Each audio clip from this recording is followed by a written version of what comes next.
To Kill a Mockingbird, Chapter 3.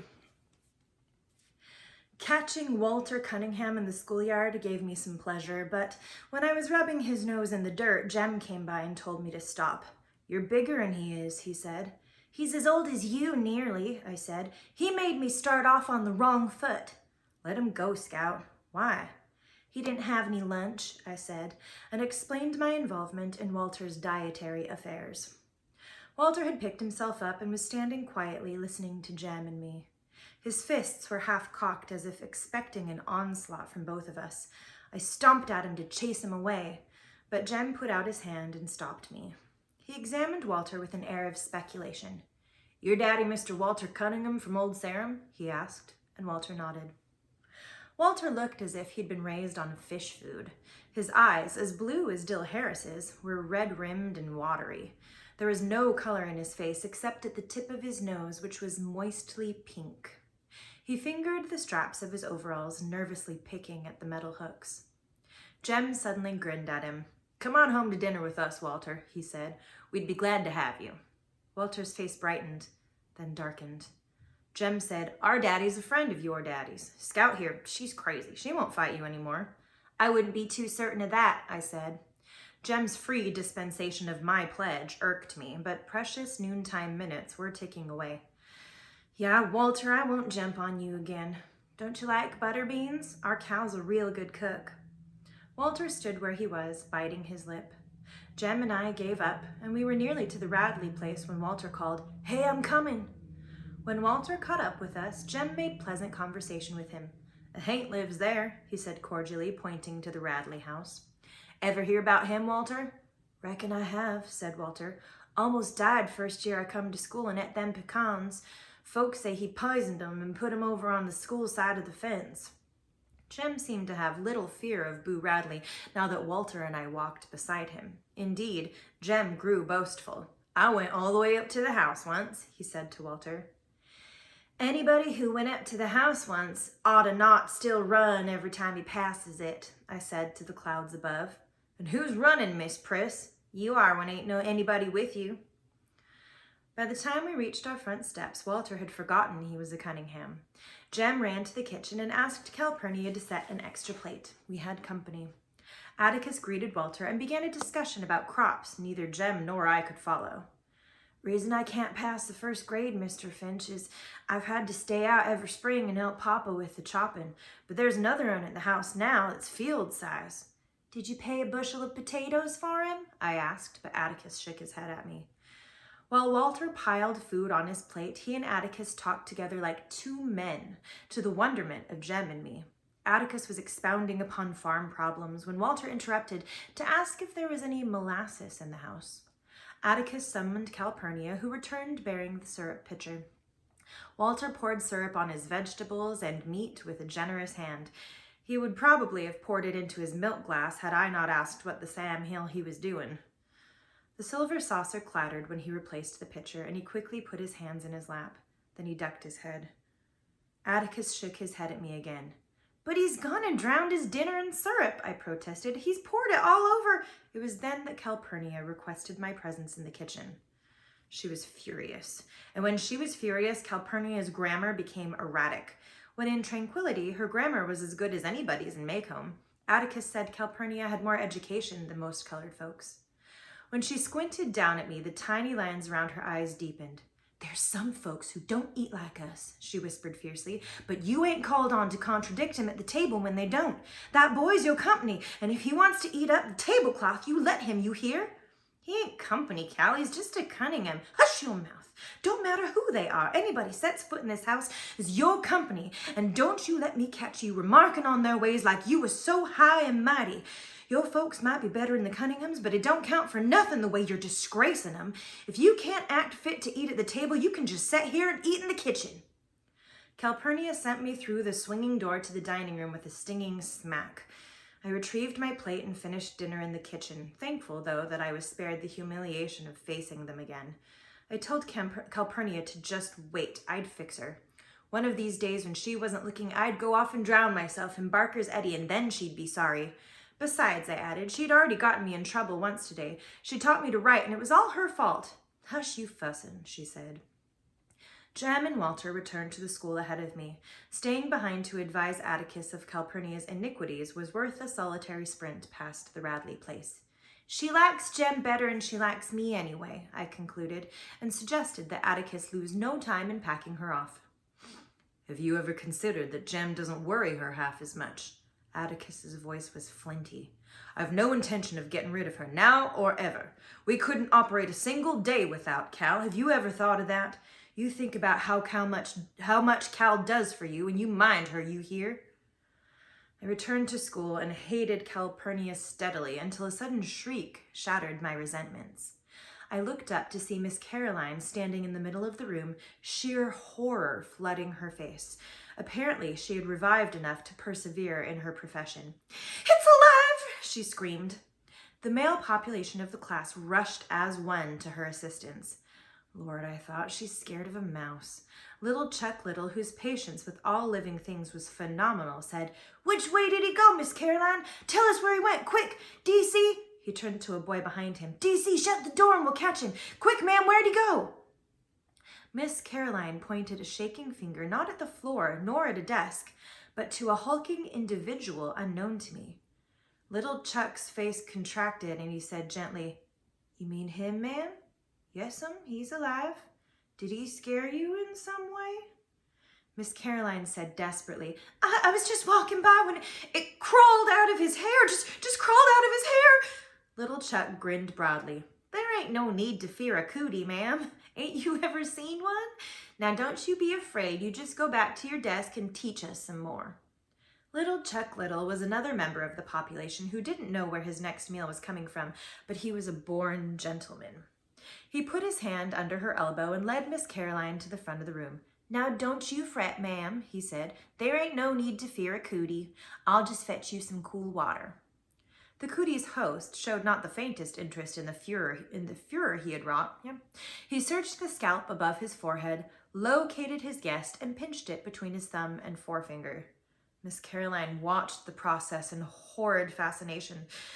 Little Chuck brought water in a paper cup, and she drank it gratefully. Finally, she found her voice. What's your name, son? She asked softly. The boy blinked. Who, me? Miss Caroline nodded. Burris Ewell. Miss Caroline inspected her roll book. I have a Ewell here, but I don't have a first name. Would you spell your first name for me? Don't know how. They call me Burris at home. Well, Burris, said Miss Caroline, I think we'd better excuse you for the rest of the afternoon. I want you to go home and wash your hair. From her desk, she produced a thick volume, leafed through its pages, and read for a moment. A good home remedy for... Burris, I want you to go home and wash your hair with lye soap. When you've done that, treat your scalp with kerosene. What for, missus? To get rid of the, cooties. You see, Burris, the other children might catch them, and you wouldn't want that, would you? The boy stood up. He was the filthiest human I had ever seen. His neck was dark gray, the backs of his hands were rusty, and his fingernails were black deep into the quick. He peered at Miss Caroline from a fist-sized clean space on his face. No one had noticed him, probably because Miss Caroline and I had entertained the class most of the morning. And Burris, said Miss Caroline, please bathe yourself before you come back tomorrow. The boy laughed rudely. You ain't sending me home, missus. I was on the verge of leaving. I done my time for this year. Miss Caroline looked puzzled. What do you mean by that? The boy did not answer. He gave a short, contemptuous snort. One of the elderly members of the class answered her. He's one of the Ewells, ma'am. And I wondered if this explanation would be as unsuccessful as my attempt. But Miss Caroline seemed willing to listen. The whole school's full of 'em. They come first day every year and then leave. The truant lady gets 'em here 'cause she threatens 'em with the sheriff, but she's given up trying to hold 'em. She reckons she's carried out the law just getting their names on the roll and running 'em here the first day. You're supposed to mark 'em absent the rest of the year. But what about their parents? Asked Miss Caroline in genuine concern. Ain't got no mother, was the answer, and their pa's right contentious. Burris Ewell was flattered by the recital. Been coming to the first day of first grade for 3 years now, he said expansively. Reckon if I'm smart this year, they'll promote me to the second. Miss Caroline said, Sit back down, please, Burris. And the moment she said it, I knew she had made a serious mistake. The boy's condescension flashed to anger. You try and make me, missus. Little Chuck Little got to his feet. Let him go, ma'am, he said. He's a mean one, a hard-down mean one. He's liable to start something, and there's some little folks here. He was among the most diminutive of men, but when Burris Ewell turned toward him, little Chuck's right hand went to his pocket. Watch your step, Burris, he said. I'd soon as kill you as look at you. Now go home. Burris seemed to be afraid of a child half his height, and Miss Caroline took advantage of his indecision. Burris, go home. If you don't, I'll call the principal, she said. I'll have to report this anyway. The boy snorted and slouched leisurely to the door. Safely out of range, he turned and shouted, Report and be damned to ye! Ain't no snot-nosed slut of a schoolteacher ever born can make me do nothing. You ain't making me go nowhere, missus. You just remember that. You ain't making me go nowhere. He waited until he was sure she was crying. Then he shuffled out of the building. Soon we were clustered around her desk, trying in our various ways to comfort her. He was a real mean one, below the belt. You ain't called on to teach folks like that. Them ain't Maycomb's ways, Miss Caroline, not really. Now don't you fret, ma'am. Miss Caroline, why don't you read us a story? That cat thing was real fine this morning. Miss Caroline smiled, blew her nose, and said, Thank you, darlings.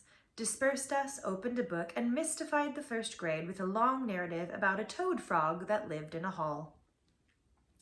When I passed the Radley place for the 4th time that day, twice at a full gallop, my gloom had deepened to match the house. If the remainder of the school year were as fraught with drama as the first day, perhaps it would be mildly entertaining, but the prospect of spending 9 months refraining from reading and writing made me think of running away.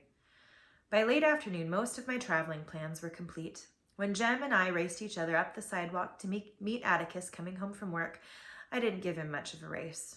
It was our habit to run and meet Atticus the moment we saw him round the post office corner in the distance. Atticus seemed to have forgotten my noontime fall from grace. He was full of questions about school. My replies were monosyllabic, and he did not press me. Perhaps Calpurnia sensed that my day had been a grim one. She let me watch her fix supper. Shut your eyes and open your mouth, and I'll give you a surprise, she said. It was not often that she made crackling bread. She said she never had time, but with both of us at school today, it had been an easy one for her. She knew I loved crackling bread. I missed you today, she said. The house got so lonesome long about 2 o'clock I had to turn on the radio. Why, Jem and me ain't never in the house unless it's raining. I know, she said, but one of you's always in calling distance. I wonder how much of the day I spent just calling after you. Well, she said, getting up from the kitchen chair, it's enough time to make a pan of crackling bread, I reckon. You run along now and let me get supper on the table. Calpurnia bent down and kissed me. I ran along, wondering what had come over her. She had wanted to make up with me, that was it. She'd always been too hard on me. She had at last seen the error of her fractious ways. She was sorry and too stubborn to say so. I was weary from the day's crimes. After supper, Atticus sat down with the paper and called, Scout, ready to read? The Lord sent me more than I could bear, and I went to the front porch. Atticus followed me. Something wrong, Scout?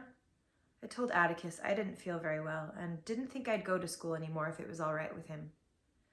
Atticus sat down in the swing and crossed his legs. His fingers wandered to his watch pocket. He said that was the only way he could think. He waited in amiable silence, and I sought to reinforce my position. You never went to school and you do all right, so I'll just stay home too. You can teach me like Granddaddy taught you and Uncle Jack. No, I can't, said Atticus. I have to make a living. Besides, they'd put me in jail if I kept you at home. Dose of magnesia for you tonight and school tomorrow. I'm feeling all right, really. I thought so. Now what's the matter? Bit by bit, I told him the day's misfortunes. And she said you taught me all wrong, so we can't ever read anymore, ever. Please don't send me back, please, sir. Atticus stood up and walked to the end of the porch. When he completed his examination of the wisteria vine, he strolled back to me. First of all, he said, if you can learn a simple trick, Scout, you'll get along a lot better with all kinds of folks.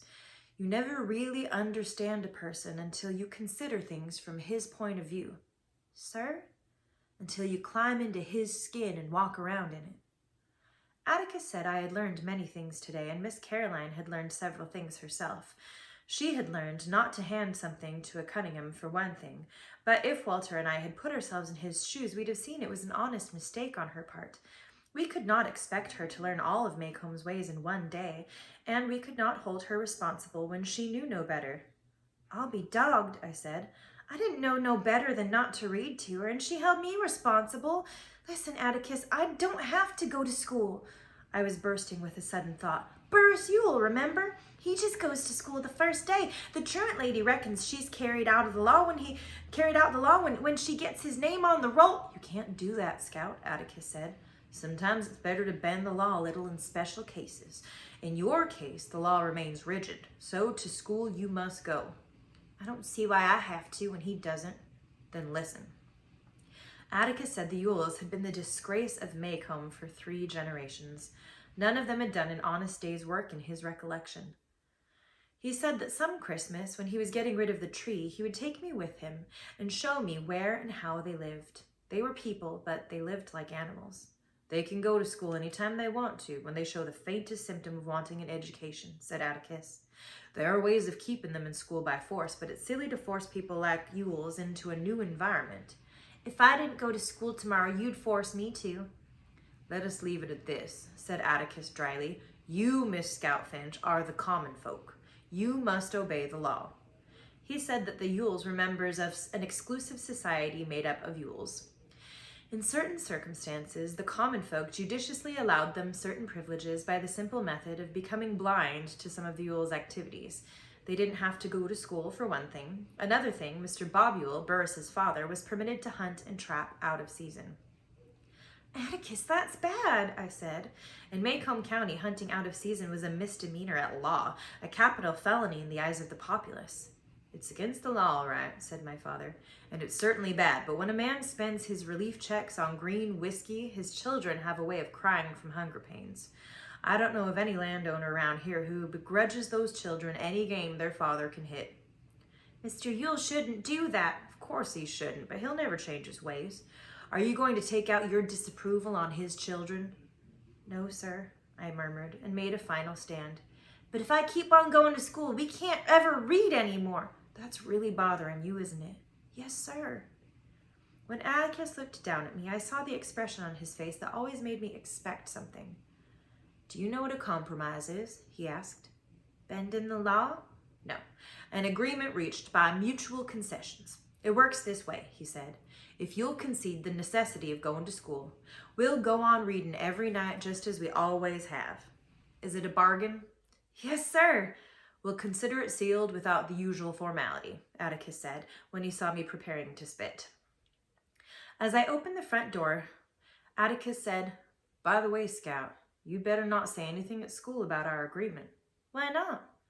I'm afraid our activities would be received with considerable disapprobation by the more learned authorities. Jem and I were accustomed to our father's last will and testament diction, and we were at all times free to interrupt Atticus for a translation when it was beyond our understanding. Huh, sir? I never went to school, he said, but I have a feeling that if you tell Miss Caroline we read every night, she'll get after me, and I wouldn't want her to get after me. Atticus kept us in fits that evening, gravely reading columns of print about a man who sat on a flagpole for no discernible reason, which was reason enough for Jem to spend the following Saturday aloft in the treehouse. Jem sat from after breakfast until sunset and would have remained overnight had not Atticus severed his supply lines.